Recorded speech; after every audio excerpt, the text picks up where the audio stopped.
So this is a quick review of the Hoka Rocket X2, which is Hoka's newest super shoe, and really their only super shoe, because their previous versions, the Carbon X1, the Carbon X2 and the Carbon X3, were all pretty trash. They don't have any super foam. I won't say trash, but they weren't up to the standard of this shoe especially. The first Rocket X was a good shoe, but again, didn't have the super foam. So there's only so much you can do without having these kind of new era of foams in a super road racing shoe. For me, I have been pretty disappointed with Hoka's innovation in the last 5-6 years. I think it's stayed pretty similar. I've been quite critical in previous videos, and this to me was quite a big shock. I have heard good things about it, but I didn't think it was going to be as good as it is. I thought it was going to be kind of, you know, sitting in like the middle ground of the super shoe market, kind of in between, I guess, the lower super shoes, which I'm not going to name, I don't want to annoy anyone, and the higher super shoes. I thought it was going to be somewhere in the middle. But at the end of the video, I will tell you where this goes, and it is quite shocking, and it's not really what I expected from Hoka. So firstly, the upper, and this is probably where I'm going to be most critical, because for me, it is kind of how the Vaporfly Next% 1 upper was, with a bit more of a plasticky feel to it. However, it seems a bit oversized for what it is. So in the heel, there's no structure, so it kind of caves in. And although you don't feel it when you run, on some of the videos that I took and photos, it kind of indents a bit, and like the fabric doesn't really snug your foot very well. You can't feel it when you're running, but my concern is, because I haven't run a marathon in it yet, or any really long distances, if that's constantly digged in for a whole marathon distance, is that going to be, you know, is that going to stop the rub, and are you going to get any blisters? And obviously that's the last thing you kind of want when you're doing 26.2 miles, is a blister starting. But I can't say that for certain because I didn't feel it, but the fact that it does happen means that there's potential for some rubbing there.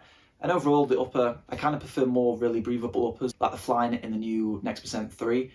It isn't a bad upper, but it's nothing really to be crazy about. And also the laces are just basic laces. Onto the midsole, which is kind of where the magic happens in all the shoes. And I don't know what Hoka have done, because their foams have been quite average in the past.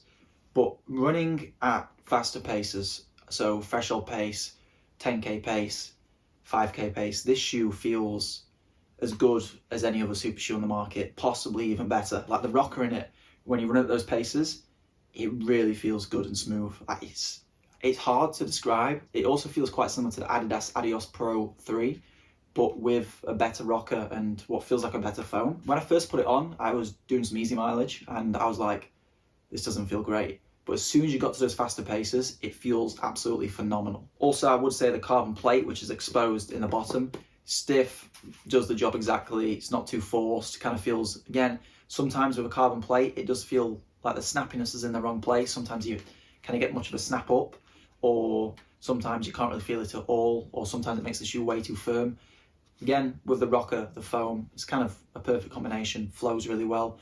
And also sometimes with really big shoes, you kind of feel a little bit unstable and almost feel like you're running on stilts. This doesn't feel like that. It feels like you've got a nice support and quite a good amount of stability. So anyone who does like Hoka shoes already, this will just be the best thing ever in terms of running shoes for you, because it's by far the best Hoka shoe, and it kind of has all the traits of a Hoka shoe still in terms of, you know, the kind of comfort and stability and like the consistency that Hoka generally has. Onto the outsole, another kind of disadvantage maybe is the grip isn't great. I did run over some wet surfaces and a bit of a muddy surface, but there's nothing special about the grip. When I first put it on, it takes like a second to get used to, or not a second, but it takes like maybe a kilometer to get used to, where eventually it's fine, you don't notice anything. But when I put it on after wearing the Asics Nova Blast as the shoe I wore previously that morning, there was a big difference in the grip. But I didn't notice anything terrible when I started running, doing faster reps in it.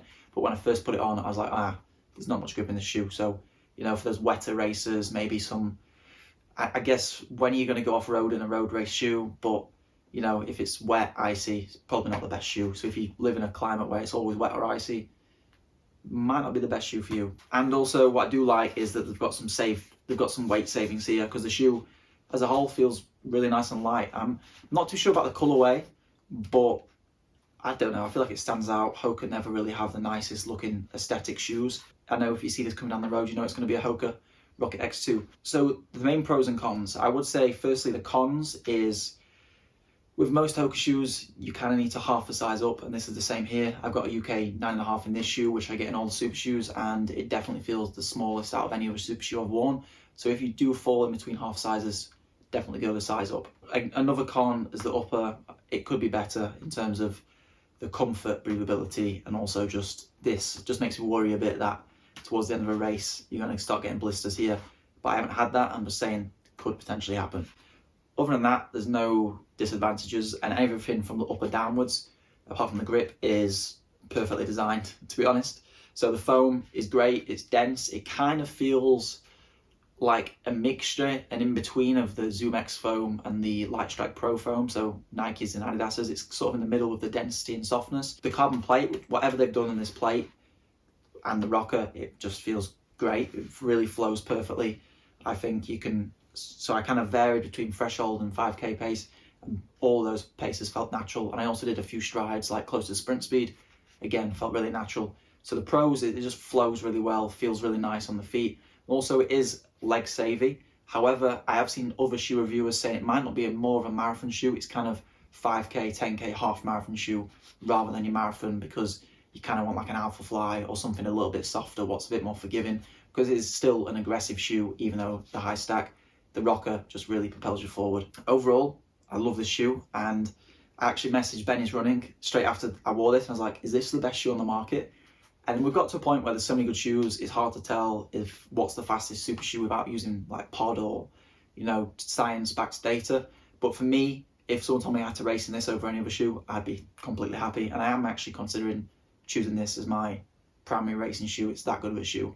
So yeah, very good shoe. If you do want to buy it, there's some links in the description. We haven't been paid to say that, but we did get sent it for review by Sportsshoes. So if you want to get it from Sportsshoes, then you can check that in the description. Very impressed. I've really not liked Hoka shoes for a long time, and this is a massive breath of fresh air from Hoka as a whole, and it's very exciting to see what they can do in the future.